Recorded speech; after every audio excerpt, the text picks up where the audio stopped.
Bismillahirrahmanirrahim. Assalamualaikum warahmatullahi wabarakatuh. Hello everyone, welcome back again to my channel, that is Rayhan Rusmana. So in this occasion I will do my project in diniyah lesson, especially in sirah lesson about Prophet Muhammad Sallallahu Alaihi Wasallam migration to Medina. But before that, let me introduce myself first. My name is Rayhan Najib Zafran Rusmana, and you can call me Rayhan. I am from 8th grade, especially 8A class. So I will start the story. After the messengers of Allah Subhanahu wa Ta'ala preaching in Mecca with all the obstacles and trials, finally Allah Subhanahu wa Ta'ala ordered him and the Muslims to migrate to the city of Medina to open a new page of da'wah. At the night, when the Prophet Muhammad Sallallahu Alaihi Wasallam will migrate to Medina, his house is be guided by polities.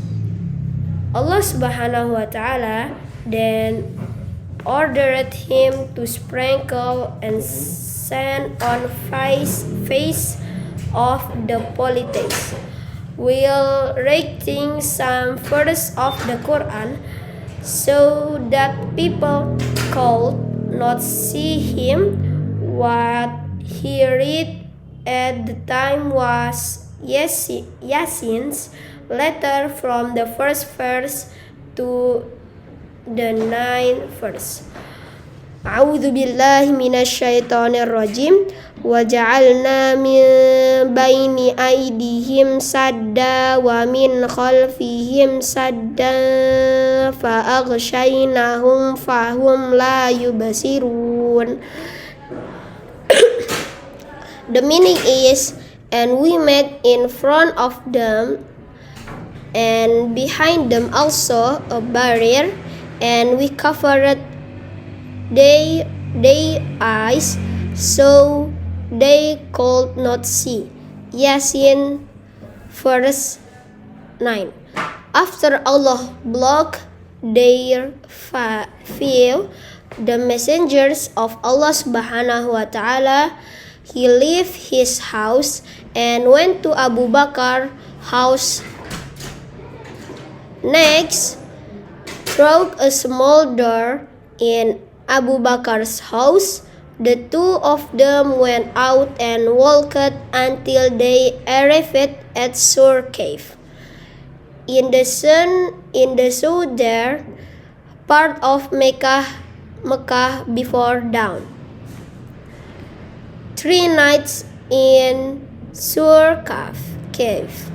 Upon arrival at Sur Cave, Abu Bakar enter first, so that if anything dangerous will walk with him, and not directly hit Rasulullah Sallallahu Alaihi Wasallam.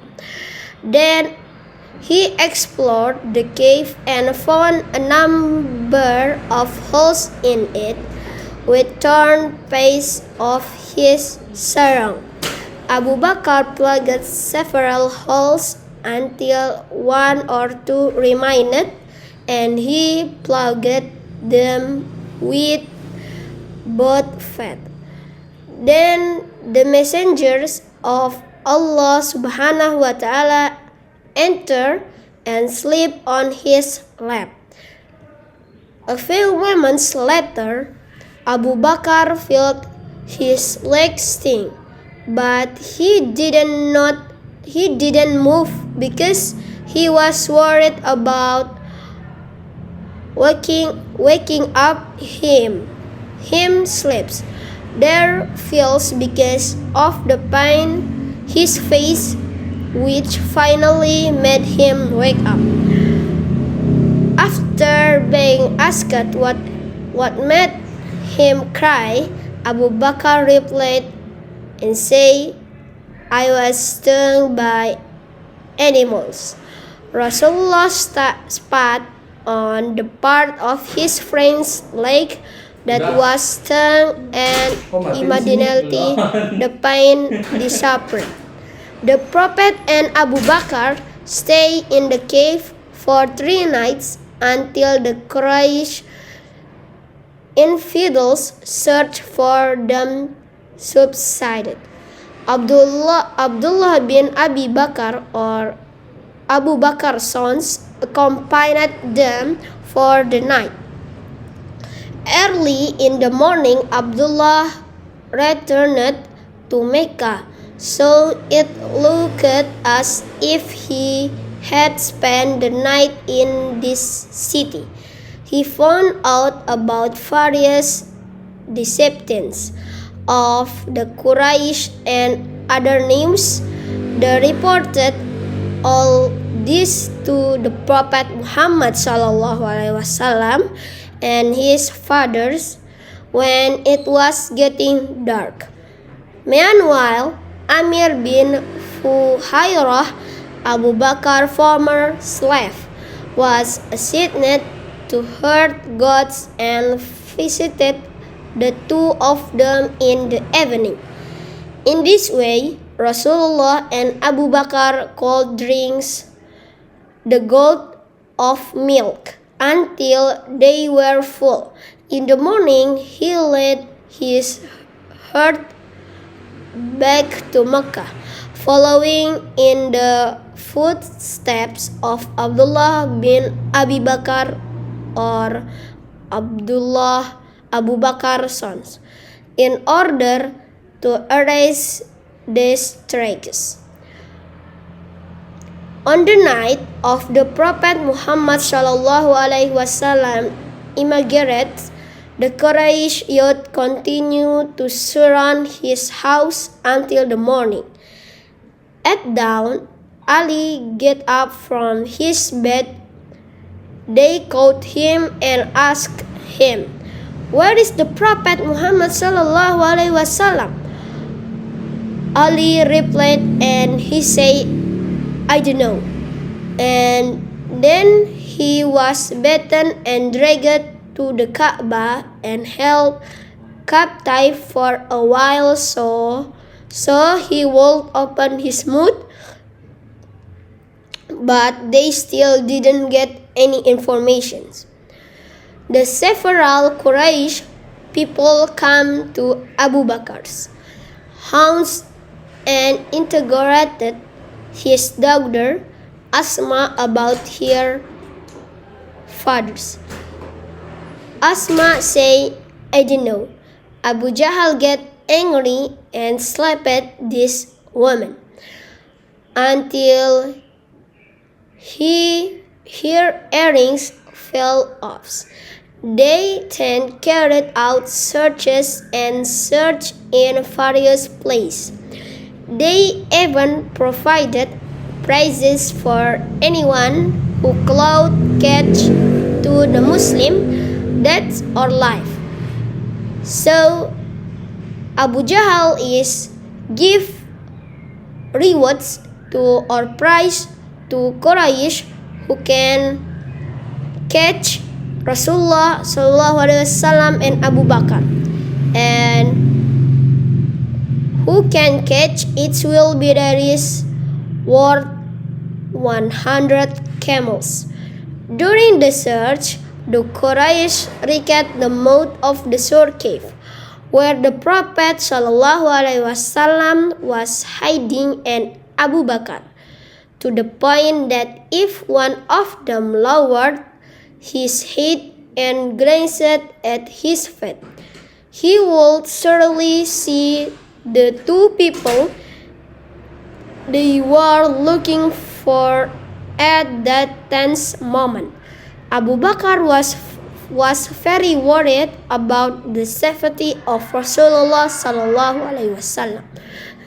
But Rasulullah SAW, "What are you worried about, Abu Bakar? If though we are only two people, there is a third is Allah. There is no need to be said in that Allah is with us. Regaining this guidance, the words of Allah subhanahu wa ta'ala come down. Illa tansuruhu faqad nasarallahu idh akhrajal ladina kafaru thanithnaini idh huma fil ghari idh yaqulu li sahibihim la tahzan innallaha ma'ana fa'anzalallahu sakinatu alaihi wa aidahu bijunudil lam tarawha wa ja'ala kalimatal ladina kafaru sufla wa kalimatullahi hiyal ulya wallahu azizun hakim. The meaning is, if you do not help him, is Muhammad, surely Allah will help him. That is when the disbeliever expelled him from Mecca. Well, he was one of two people when they were put in the cave. At that time, he said to his friends, "Don't be sad. In that God is with us." So Allah sent down peace to him, that is Muhammad sallallahu alaihi wasallam, and helped him with any army of angels that you cannot see of the angels, and he made the call of the people. The unbeliever is low and God's word is the highest. Allah is mighty ways. At-Taubah verse 40. Journey to the city of Medina. On Monday night, at the beginning of the month of Rabiul Awwal, 1 year of the Hijriyah, Abdullah bin Uraiki al-Laits the guide came and brought 2 reading animals to the Sur cave as promised. Then Rasulullah sallallahu alaihi wasallam and Abu Bakar, accompanied by Amir bin Fuhairah, started walking towards Medina. The guide guided the 2 of them south towards Yemen and covered a very long distance. The headed west towards the coast of the Red Sea. Then headed north, they take paths that people don't usually take. The next day, after reaching half the journey, the Prophet ﷺ resting under the shade of a large rock. While Abu Bakr checked the situation around of him, not long after that, Abu Bakr met shepherd who gave him goat's milk after the Prophet wake up. Abu Bakr gave him the milk and he drank it until he was full. After that, they continued their journey. In the evening of the second day of the journey, they passed by Ma'bad's camp located in Mushalla on the outskirts of the quiet district of Ramalatik, 130 kilometers from Mecca, and both of them, the Prophet and Abu Bakr, asked Ma'bad, "Do you have anything?" The woman could not entertain the 2 of them because the goats here in a distant pasture. Meanwhile, there was only goat next to his tent which was unable to produce a single drop of milk. Rasulullah Shallallahu Alaihi Wasallam then asked for permissions to squeeze it. When he milked it, the goat also emitted milk until it could fill a large vessel. He Sallallahu Alaihi Wasallam and the two people who here with him drink the milk earlier. Then he squeezed again a second time until the vessel was full and left it for Ma'bad. Then they continued their journey. After they left, Ma'bad's husband came, who of course was surprised when he saw the milk. Ma'bad narrated the events she experienced as well as the characteristics of the people who meet here. Rasulullah Sallallahu Alaihi Wasallam, from the tip of his hair to the tip of his toe, his speech to the manner of his circumstance, everything is explained in detail. Here his husband, Abu Ma'bad, stated, "That man by God is a courage indeed. I really want to join him. I will do so if I can find him." When the Prophet ﷺ and Abu Bakar passed through, Surakah bin Malik bin Yusuf al-Mudliji tried to follow them. He really hoped to get a great reward from the infidels of Quraysh, but when his position was close to them, he was even slipped so that he fell down. He stood up again and determined his next attitude. Based on his arrow foot, based on that foot, he should not continue his pursuit, but it still does it is. Even wrote his horror until he approached them again. He even heard the voice of the Quran recited by the Prophet Muhammad Sallallahu Alaihi Wasallam. He did not glance at Surakah at all, while Abu Bakar often turned to hear. As he got closer, suddenly the front legs of Surakah's horse sank into the sand as deep as his knees, and he fell down again. He then scolded his horse to get up, and almost this animal could not get up. The horse stood upright again, while dust flew into the air from the front legs of the animals. He fought for his own against, and this time the choice he didn't like came out. He began to feel such great fear, and he knew that the journey of Rasulullah SAW will work, so he invited them to make peace. The messenger of Allah and his companions remained silent in the place until these people of Quraysh come to them. He then offered supplies and valuables, but he Sallallahu Alaihi Wasallam don't want to take it at all.